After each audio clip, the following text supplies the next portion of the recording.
Let's create a spooky Halloween scene in Reality Composer. We are going to put some dioramas together and create 3 different scenes.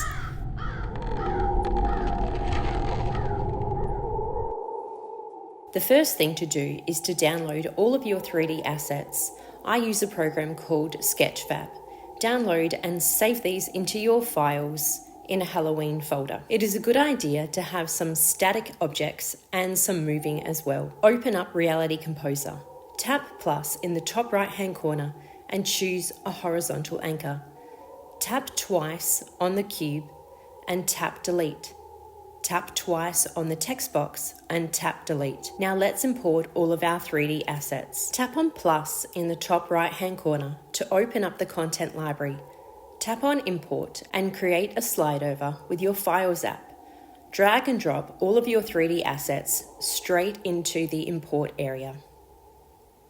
Now from the content library, add in a cone shape. Resize this so it's quite a lot larger.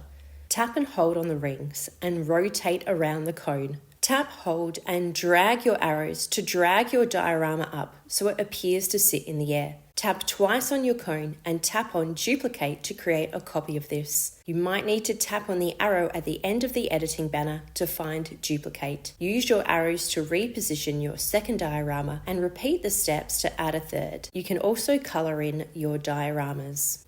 The next part is to add in your static USDZ assets and arrange them how you would like your scene to be.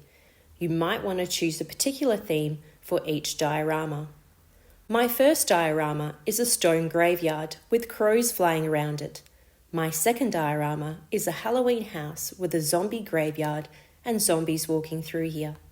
My third diorama is a haunted mansion with a skeleton, a pumpkin, and a witch moving through the grounds. To make our USDZ files animate, we need to add on a behavior card. Open up the behaviors menu in the top right hand corner. It looks like a wheel with an arrow that points to the right. Now let's add on a new behavior by tapping plus next to behavior. Tap on trigger, scroll through the list, and for this one I've chosen a custom trigger with a scene start, so that my scene will start automatically without me having to tap on different elements to make them move. I have then added in a USDZ animation behavior card for the action sequence. Make sure you tap on your USDZ object and it highlights in green so that you know this behavior card has been attached to this USDZ file. You can either increase the iterations to keep your USDZ animation moving or use the loop in the top right of the behavior card so your animation will constantly loop. To get the bats flying around the diorama, use the orbit behavior card. I have added in a sphere over the top of my diorama. For my behavior on this, I have added in a scene start trigger. And then for my action sequence, I have started with a hide card. This means that my sphere will automatically disappear or hide when we start the scene, but it's still there for my bats to orbit around. Make sure you drag your hide duration to 0. Otherwise, it will appear to fade off your USDZ file over time. And then add in an orbit card with the sphere being the center and the bat orbiting around. Again, you can play around with the timing, and if you want to loop this so your bat constantly flies around and around your diorama. You might even want to get students to use GarageBand to create a spooky soundtrack and add this in using the sound behavior card.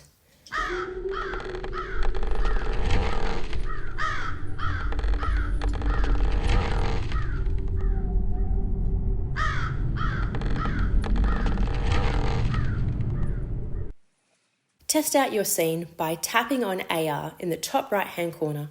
Place your scene on the desk or the floor of your classroom. Tap play to get your scene to animate.